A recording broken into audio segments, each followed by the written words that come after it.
पाक हूंदो आहे त एलाणो फिलाणो सतसुरी ॿुधायो फिलाणो माण्हू नाने जी फरमाइश मज़र साईं जी फरमाइश असांजा जेके पिरी पुनल सभिनि जी फरमाइश गौस बख्श मरी बलोच साहब ऐं संदसि दोस्तनि जी घोट साहबनि जी फरमाइश आहे अवेस अली चांडियो अली ख़ान चांडियो ऐं असांजो भाउ सिकंदर ख़ान चांडियो साहब जी फरमाइश डॉक्टर मंजूर अहमद चांडियो साहब सलीम साहब चांडियो चाकर खान चांडियो मोहम्मद अमीन चांडियो साहब फ़कीर हैदर जी फरमाइश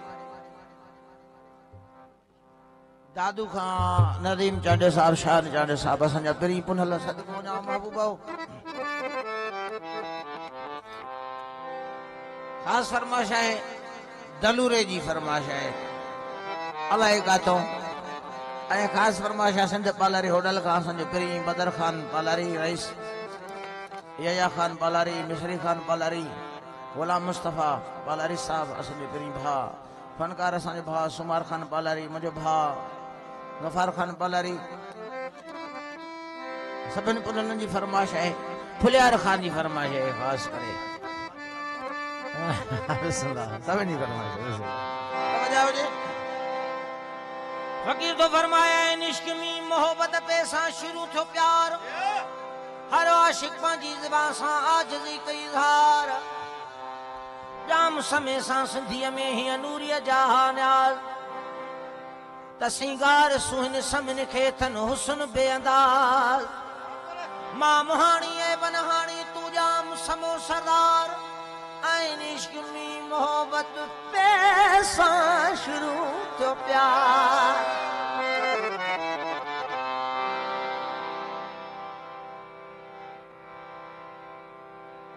हीर सरागी च सुनाया मेरा माही मेरा दिलबर मेरी दिल हेरा झड़नाल ब्या न कोई देखन अख्या क्या करे सन झंग स्याल तेरी सिखे सिखजी वदी हाँ आहुड़े रांझण यार ऐं इश्क में मोहब्बत पे सां शुरू थो प्यार हर आशिक पंहिंजी ज़बान सां आजिज़ी कई धार ससी बरोची समझी की न सघी वर विञाए वेठी वनी चयो बरोची ॿोली में हो तनी त इश्याक अछो बि शाकुल चुपा खनी लेड़ो सरप नुअर थी अविधिया रौनी क्षमा शिकार ऐं इश्क में मोहब्बत पे सां शुरू थो प्यार मूमल राणे रे चवाई पी मोकले ते बिना राणा ते भेड़ो रो पल थियूं परे ते बिना वीरान लागे काक मूमल कुण को करे निस दिन ऊघ न आवे मारा हियो रोती फिरे कृपा कर इनको आमिन खताना मारन रे मन री बात ॿियो नहीं चयो हाँ तय मारो दिलदार ऐं इश्क में मोहब्बत पे सां शुरू थियो प्यार हर आशिक पंहिंजी ज़बान सां अदा आजिज़ी कई धार शेख सुनान पे बतू चारे पोप चवे पे no matter each pigs teat me blame can not letter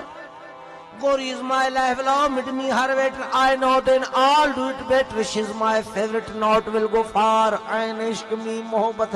पैसा शुरू थे प्यार हर आशिक पंहिंजी ज़बान सां सिकंदर आजिज़ी कई धार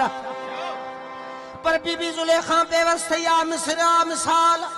बीबी ज़ुलेखा बेवस्ती आ मिस्र जो त मिसाल हुस्न ॾिसी हिक जे दिन सां हीअं करे पई हाल ताल ऐन अलन शूफ यूसुफ जमाल यज़हुन कुलूबन मुकरनैन अबसारुल कमाल कुदूस वजहन सखर लैल वनहार ऐन इश्क में मोहब्बत पे सां शुरू थो प्यार हर आशिक पंहिंजी ज़बान सां आजिज़ी कई धार रबन इश्क खो आहे कहिड़ो कयां त किसो दर्द वंदन जा दफ़्तर खोले ॾिठल ॾुख ॾिसो लव लातन जो लॻंदो वॾो विस विसो लॻे थो त सूरन में आ हर दिल वरितो हिसो बस मोहब्बत जे मरीज़न जो दवा दीदार ऐं इश्क में मोहब्बत पे सां शुरू थियो प्यार सलामत रहो साईं खादिम साईं मोहब्बत ओ छॾे सभु कम दुनिया जा तो सर्व प्यार कजे